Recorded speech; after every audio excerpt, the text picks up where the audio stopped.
Good afternoon.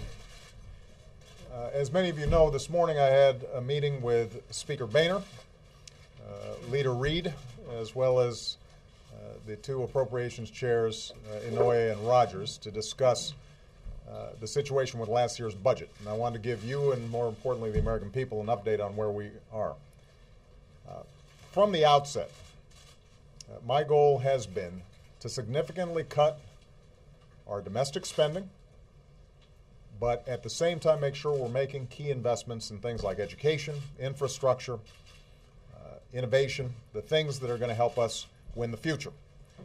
And over the course of the last several months, we have identified areas where we can make substantial cuts. In fact, what we've been able to do is to present to the House Republicans a budget framework that would cut the same amount of spending as Speaker Boehner and Chairman Rogers originally proposed. Their original proposal for how much would be cut.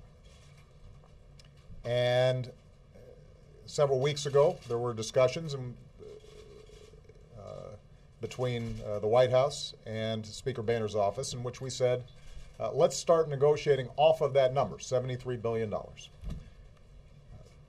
We are now closer than we have ever been to getting an agreement. There's no reason why we should not get an agreement. As I said before, we have now matched the number that the Speaker originally sought. The only question is whether politics or the ideology are going to get in the way of preventing a government shutdown. Now, what does this potentially mean for the American people at a time when the economy is just beginning to grow, where we're just starting to see a pickup in employment? The last thing we need is a disruption that's caused by a government shutdown. Not to mention all the people who depend on government services. Whether you're a veteran or you're somebody who's trying to get a passport or you're planning to visit one of the national monuments or you're a business leader who's trying to get a small business loan. You don't want delays, you don't want disruptions just because of usual politics in Washington. So what I said to the Speaker today and what I said to Leader Reid and what I've said to the two appropriations chairs is that myself, Joe Biden, my team, we are prepared to meet for as long as possible to get this resolved. My understanding is that there's going to be a meeting between Speaker Boehner and Harry Reid this afternoon at 4 o'clock. The Speaker apparently didn't want our team involved in that discussion. That's fine. If they can sort it out, then we've got more than enough to do. If they can't sort it out, then I want them back here tomorrow. But it would be inexcusable for us to not be able to take care of last year's business. Keep in mind, we're dealing with a budget that could have gotten done 3 months ago, could have gotten done 2 months ago, could have gotten done last month, when we are this close simply because of politics. And we are prepared to put whatever resources are required in terms of time and energy to get this done, but that's what the American people expect. They don't like these games. And we don't have time for them. There's some things that we can't control. We can't control earthquakes. We can't control tsunamis. We can't control uprisings on the other side of the world.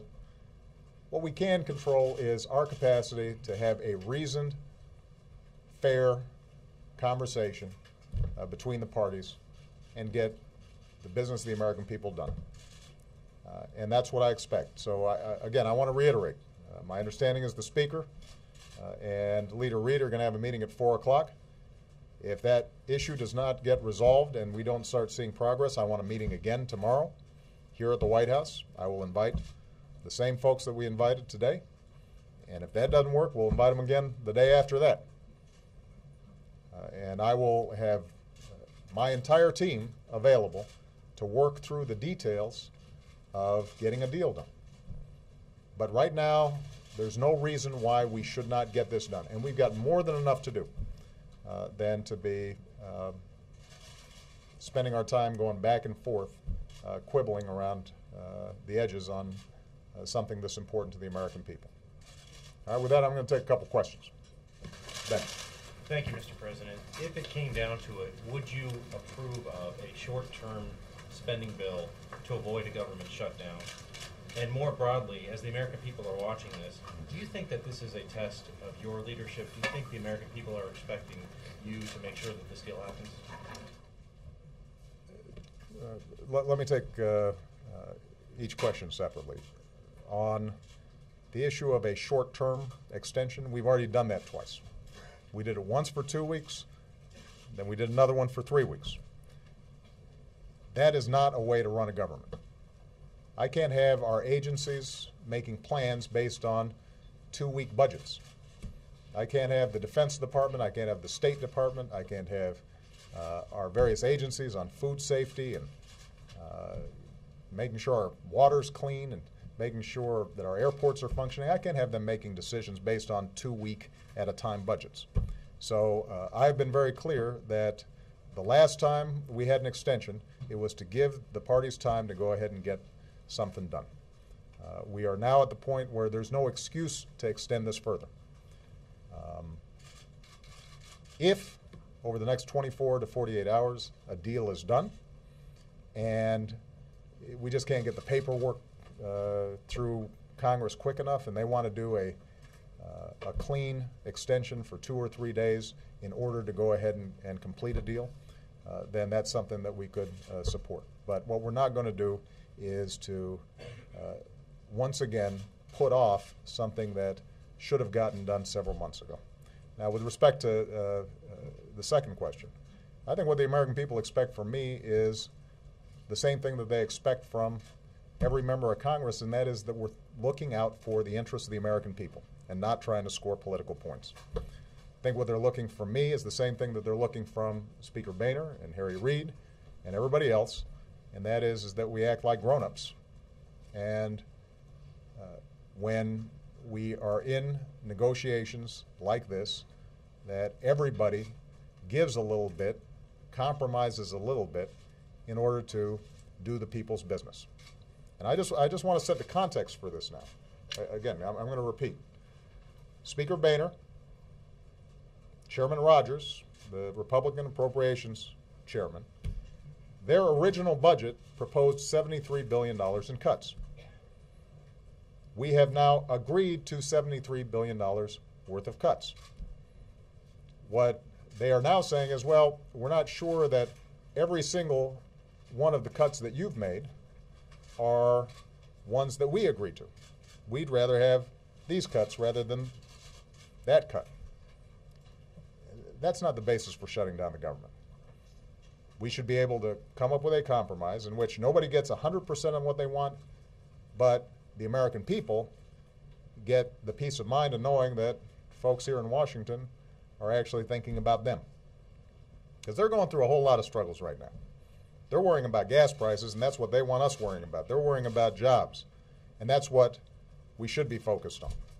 They're worrying about what everything that's happening in the Middle East, what does that mean for them? And that's certainly what I'm spending my time worrying about. And I shouldn't have to oversee a process in which Congress deals with last year's budget where we only have 6 months left, especially when both parties have agreed that we need to make substantial cuts and we're more or less at the same number. All right? Juliana. Thank you, Mr. President. Who should the American people blame if there is a government shutdown? And also, I was wondering if you could respond to the budget plan that the House Republicans unveiled today. I don't think the American people are interested in blaming somebody. They want people to fix problems and offer solutions. They're not interested in finger pointing, and neither am I. What I want to do is get the business of the American people done. Now, we'll have time to have a long discussion about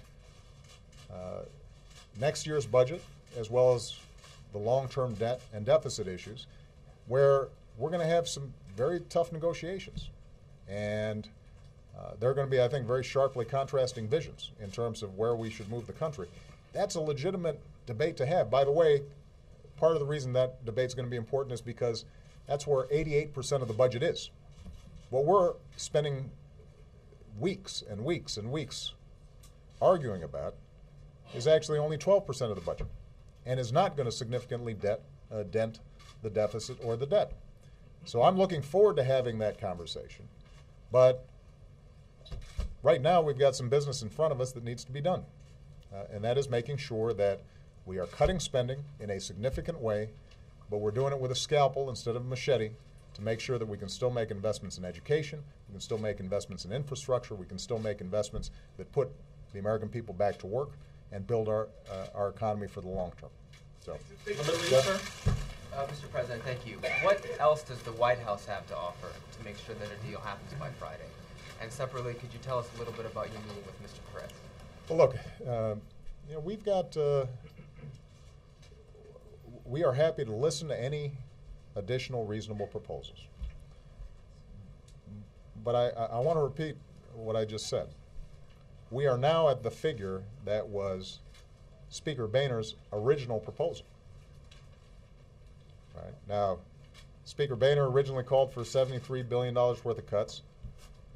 Members of his caucus insisted on making it $100 billion. What we've said is we're willing to go to 73. Composition of those cuts, where they come from, those are all appropriate subjects of negotiation. But by any standard, these would be reasonable cuts. In fact, if we made these cuts, they'd be, in absolute terms, the largest cuts in domestic discretionary spending in history. And in relative terms, they would be the largest cuts as a percentage of GDP since 1982. So I don't think anybody's suggesting somehow that we haven't been serious about this process. As I said, there can be some negotiations about composition. What we can't be doing is using last year's budget process to have arguments about abortion, to have arguments about the Environmental Protection Agency, to try to use this budget negotiation as a vehicle for every ideological or political difference between the two parties. That's what the legislature is for, is to have those arguments, but not stuff it all into one budget bill. And look, you know, I think the American people recognize that we're in some pretty unsettled times right now. Certainly businesses recognize that. Families recognize it. We don't have time for games. We don't have time for trying to score political points or maneuvering or positioning. Not on this. As I said, when it comes to long-term debt and deficit, there's going to be a real debate about you know, how do we make sure that we have a social safety net for the American people. When folks have a tough time, how do we make sure that we're investing in the future, and how do we pay for it? And that is a legitimate debate to have. But right now what we're talking about is 6 months remaining on the 2011 budget. We have already hit a figure that by any standard would be historic in terms of cuts. And what we can't do is have a my way or the highway approach to this problem.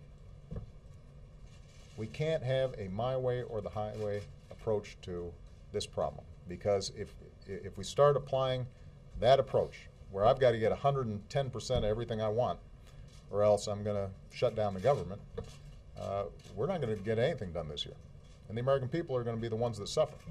Most of the members of Congress, they've got enough of a cushion that you know, they can probably put up with a government shutdown.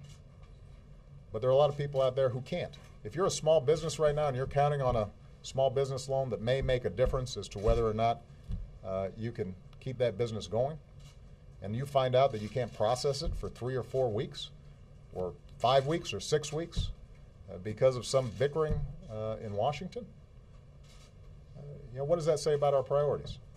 Doesn't make sense. I'm going to take one last question. I asked about Perez as well, if you had anything about your meeting today. President Perez is, I think, an extraordinary statesman. We had an extensive discussion about what's happened in the Middle East.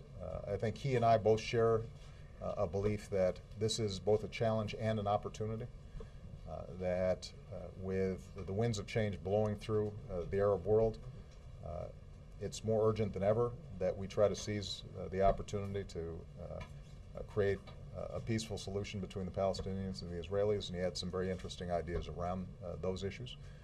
He also recognizes the fact that in a country like Egypt, not only do we need to be nurturing democracy, but we also have to make sure that economic opportunity is growing there. And so we explored some ideas about how we can provide some help and make sure that young people there see a brighter future. And that's something that Secretary Clinton, during her trip in Egypt, spoke extensively about, and we'll probably be rolling out some additional plans on that front. Last question. Mr. President, Speaker Boehner says it's not just the specifics of what you guys want to cut and not cut, but that your cuts, the ones you have put on the table, are smoke and mirrors. How do you answer that? Well, here's, you know, I'll let Jay or Jack Lew or others get into all the details, but here's sort of a thumbnail of what's happened. The vast majority of the cuts that have been put forward, just as was true in the Republican budget, are direct cuts out of domestic discretionary spending. There are some cuts that we've proposed that have to do with mandatory spending. These are real cuts. For example, Pell Grants. What we've said is, instead of being able to finance year-round Pell Grants so that you can get a Pell Grant for summer school as well, we're going to have to cut that out. It's a little too expensive. And we want to make sure that we preserve the levels for those young people or not so young people who are going to school full-time during the year. And, you know, the way they are categorized means that those are called mandatory spending cuts as opposed to discretionary spending cuts, but they're still cuts. They're still reducing the size of government. They're still getting rid of those things that we don't need in order to pay for the things that we do need. And I think that if you ask the budget analysts out there, independent budget analysts, including the CBO, about the composition of what we've proposed versus what was in House bill, the House bill that passed a while back, H.R. 1, this is consistent with those basic principles. So this notion that somehow we're offering smoke and mirrors, try tell that to the Democrats out there. Because part of what we've done is we've been willing to cut programs that we care deeply about, that are really important. But we recognize that given the fiscal situation that we're in, everybody's got to make some sacrifices. Everybody's got to take a haircut. And we've been willing to do that. But what we're not willing to do is to go out there and say, we're going to cut another 60,000 Head Start slots. We're not going to be willing to go out there and say that we're going to cut medical research. We're not going to cut those things that we think are absolutely vital to the growth of the American economy and putting people back to work. And that means we've got to make some choices. And that is not just true for us. That's true for the Republicans as well. Nobody gets 100% of what they want. And we have more than met the Republicans halfway at this point. Okay? Thank you very much, everybody.